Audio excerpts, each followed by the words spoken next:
أعمالنا من يهده الله فلا مضل له ومن يضلله فلا هادي له ونشهد أن لا إله إلا الله وحده لا شريك له ونشهد أن سيدنا ومولانا محمدا عبده ورسوله صلى الله عليه وسلم تسليما كثيرا كثيرا.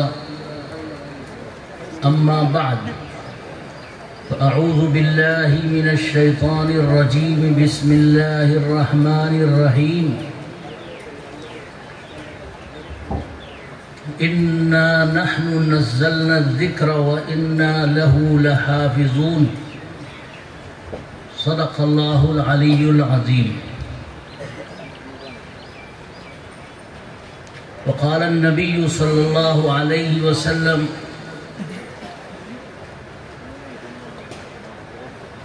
العلماء ورثة الأنبياء أو كما قال صلى الله عليه وسلم. حضرت صدر محترم اسٹیج پر تشریف فرما حضرات اکابر علماء کرام، جلسے میں شریک برادران اسلام اور عزیز طلبہ جن کی یہاں دستار بندی ہوئی ہے،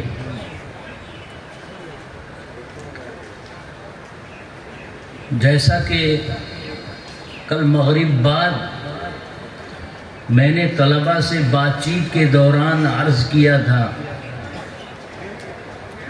کہ 1983 کے لاسٹ سے 90 کے شروع تک میں بھی اس ادارے کا ایک طالب علم یا خادم رہا ہوں. اس وقت ادارہ کچھ ابتدائی مراحل میں تھا، لیکن تعلیم و تربیت کا معیار اس وقت بھی بہتر تھا. ادارے کے بہت سے حضرات کمیٹی میں شامل تھے، لیکن بڑی ذمہ داری جناب الحاج محمد اجمل صاحب مرحوم اور جناب الحاج محمد عنفر صاحب علیہ الرحمہ کے سر تھی، اور یہ دونوں حضرات خاص طور سے مدرسے کا خیال فرماتے. پھر اور بھی حضرات تھے جن میں الحاج عبدالرؤف صاحب بھی ہیں اور آس پاس کے اور بہت سے حضرات ہیں.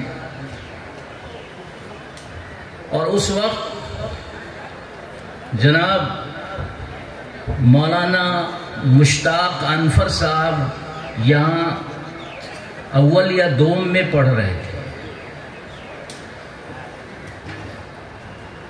تو اس وقت سے 90 تک الحمدللہ بندہ یہاں خادم رہا.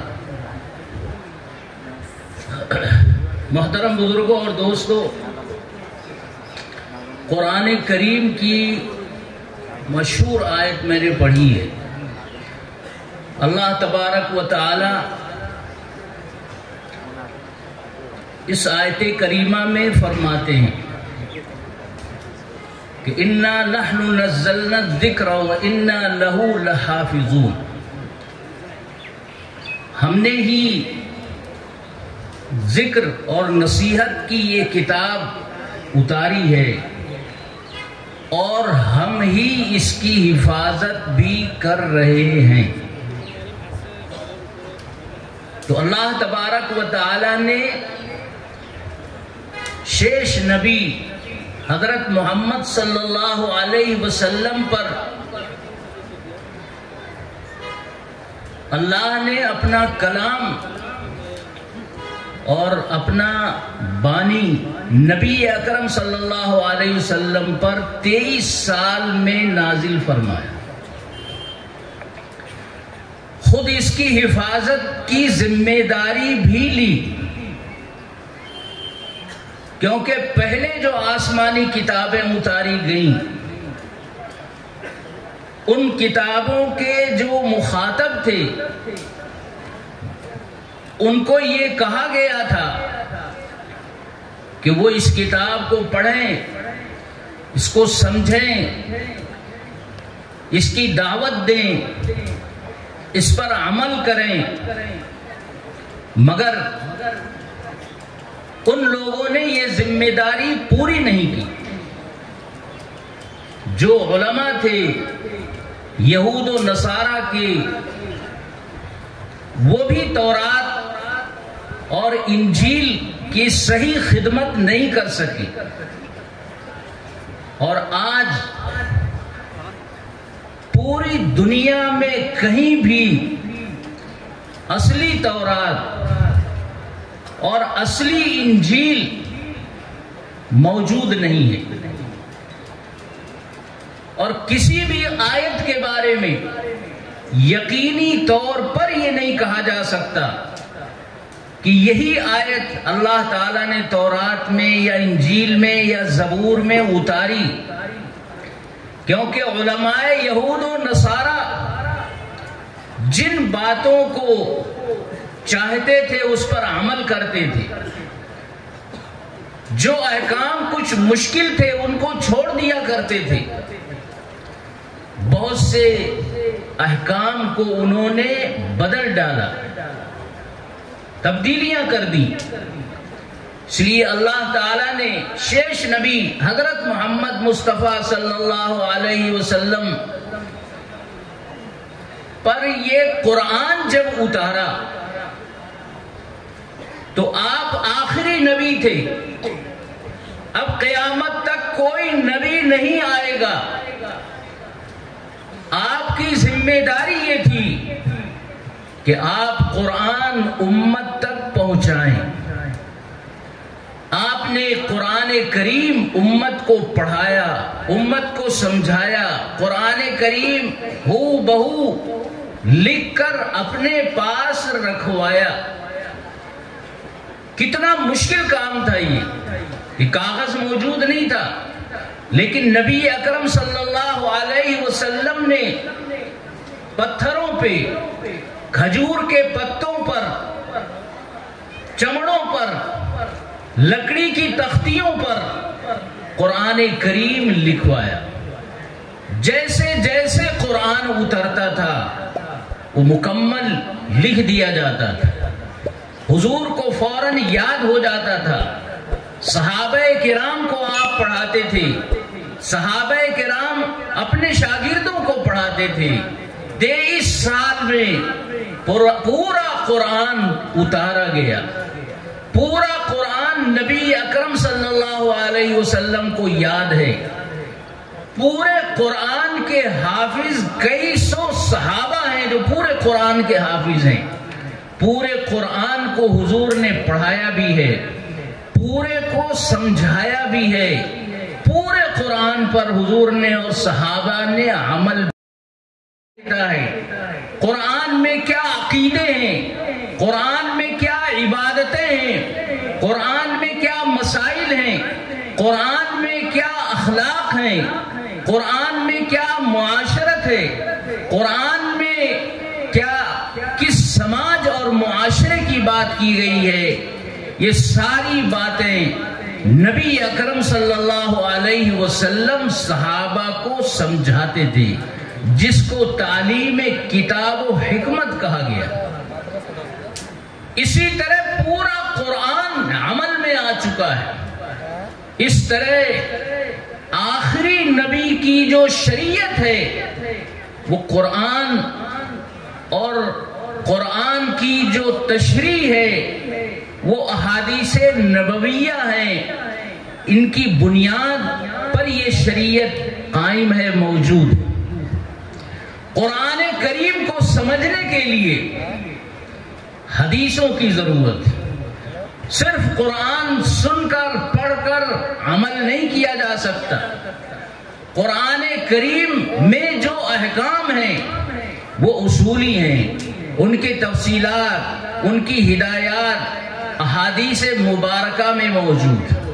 قرآن کریم میں جگہ جگہ حکم ہے، اے ایمان والو نماز قائم کرو۔ اسی طرح حکم ہے زکوٰۃ دیا کرو، لیکن نماز کی ساری تفصیل، نماز کتنے وقت میں پڑھی جائے گی، کتنی رکعتیں پڑھی جائیں گی، کس طرح قرآن میں قرات ہوگی، کس طرح قرآن میں کھڑے ہوں گے، کس طرح رکوع کریں گے نماز میں، کس طرح نماز میں بیٹھیں گے، کس طرح نماز مکمل کریں گے، یہ ساری تفصیل قرآن میں نہیں ہے، یہ سب احادیث مبارکہ میں۔ نبی اکرم صلی اللہ علیہ وسلم فرماتے تھے صلو کما رأیتمونی اصلی، تم اس طرح نماز پڑھو جس طرح مجھے نماز پڑھتے ہوئے دیکھو۔ تو حضور نے اپنی سنتوں سے قرآن کی تشریح کی ہے۔ تو قرآن سمجھنے کے لیے حدیثوں کی ضرورت ہے، قرآن سمجھنے کے لیے حدیثیں ضروری ہیں۔ صرف قرآن پر عمل سے اسلامی زندگی مکمل نہیں ہوتی، احادیث پر بھی عمل ضروری ہے۔ احادیث کو سمجھنے کے لیے حضرات صحابہ کرام کی ضرورت، جن صحابہ سے ہمیں قرآن ملا ہے، جن صحابہ سے ہمیں حدیثیں ملی ہیں، جو صحابہ اسلام کا مکمل نمونہ تھے، جنہوں نے ساری زندگی سنتوں پر عمل کر کے اسلام کا جیتا جاگتا نمونہ ایک بتایا اور بنایا۔ اس طرح قرآن بھی محفوظ ہوا، صحابہ کی ایک جماعت آپ نے تیار کی، اس لیے کہ یہ دین چند سالوں کے لیے نہیں تھا، یہ تو قیامت تک کے لیے دین ہے۔ تو اسلام کا جو قانون قرآن ہے وہ بھی محفوظ ہونا چاہیے، قرآن اور حدیث پر عمل کا طریقہ بھی معلوم ہونا چاہیے، وہ کتاب و سنت کے ذریعے بھی ہے اور صحابہ کی زندگی اور عمل کے ذریعے بھی۔ اس لیے دین صحیح سمجھنے کے لیے قرآن کو سمجھنا ضروری ہے، حدیثوں کو سمجھنا ضروری ہے۔ اسی طرح صحابہ کرام کو معتبر ماننا ضروری ہے، جیسا کہ انہوں نے دیکھا اور سنا پوری امت تک پہنچا ہے۔ بعض لوگ کہتے ہیں کہ قرآن کافی ہے، حدیث کی ضرورت نہیں ہے، وہ دین پر عمل کرنا نہیں چاہتے۔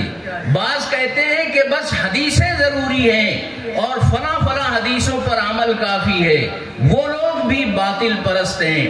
صحیح عقیدے کے لوگ کون ہیں؟ نبی پاک صلی اللہ علیہ وسلم نے اس کو بیان فرمایا۔ آپ نے فرمایا کہ یہودیوں میں 71 فرقے ہوئے تھے، عیسائیوں میں 72 فرقے اور جماعتیں ہوئیں، اسلام میں 73 گروپ اور گروہ اسلام میں پیدا ہوں گے۔ اب صحابہ کرام ہی ہیں جنہوں نے یہ سوال کیا کہ یا رسول اللہ، اب یہ سوال کریں کہ 73 جو ہیں وہ کون کون فرقے ہوں گے، اس کی کوئی ضرورت نہیں۔ حضور نے فرمایا کہ 73 جماعتوں میں ایک جماعت ناجی ہوگی، جنت میں جائے گی، جہنم سے بچے گی۔ صحابہ کرام نے یہ سوال کیا یا رسول اللہ، وہ ناجی فرقہ، جنت میں جانے والا فرقہ، جہنم سے بچنے والا فرقہ کون ہے؟ فرمایا ما انا علیہ و اصحابی، وہ راستہ جس پر میں ہوں اور میرے صحابہ کرام۔ تو حضور صلی اللہ علیہ وسلم تو فرماتے ہیں کہ وہ راستہ جس پر میں ہوں۔ علامہ ابن تیمیہ علیہ الرحمہ فرماتے ہیں کہ ما انا علیہ کا مطلب ہے کہ حضور کا راستہ ہے قرآن اور سنت۔ جس راستے پر میں ہوں وہ صحیح راستہ ہے، اور جس راستے پر صحابہ ہیں وہ صحیح راستہ ہے۔ تو تین چیزیں ضروری ہیں، قرآن پر بھی صحیح عقیدہ ہو اور عمل ہو، حدیثوں پر بھی عمل ہو، اور قرآن اور حدیث سمجھنے میں جو معیار ہیں، جو اصل ہیں، وہ صحابہ کرام ہیں۔ انہوں نے کس آیت کا کیا مطلب سمجھا ہے، کس حدیث کا کیا مطلب بیان کیا ہے، کس مسئلے میں کیا وضاحت کی ہے۔ صحابہ کی زندگی ایک کھلی کتاب ہے۔ نبی اکرم صلی اللہ علیہ وسلم صحابہ کو تربیت بھی فرماتے تھے، مسئلے بتانے کا طریقہ بھی بتاتے تھے۔ آپ موجود ہیں، ایک صاحب نے ایک مسئلہ پوچھا، حضور صلی اللہ علیہ وسلم نے ایک صحابی سے کہا کہ آپ بتاؤ۔ حضور نے فرمایا آپ بتاؤ۔ صحابی کہتے ہیں یا رسول اللہ آپ تشریف فرمائیں، میں بتاؤں؟ حضور نے فرمایا کہ ہاں آپ بتاؤ۔ یہ کیا ہے؟ یہ تربیت ہے، مسئلہ بتانے کی، فتویٰ دینے کی، اسلام کی تشریح کی۔ اس طرح نبی اکرم صلی اللہ علیہ وسلم نے صحابہ کی ایک ایسی جماعت تیار کی جو صحیح اسلام کا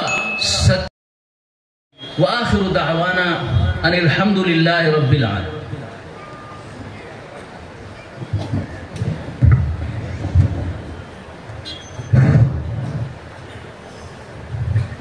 کوئی بزم ہو کوئی انجمن، یہ شعار اپنا قدیم ہے، جہاں روشنی کی کمی ملی وہی ایک چراغ جلا دیا۔ یہ تھے حضرت استاد محترم حضرت مولانا شوکت علی بستوی صاحب، استاد حدیث دارالعلوم دیوبند، جن کے نصیحانہ کلمات سے ہم سبھی مستفید ہو رہے تھے۔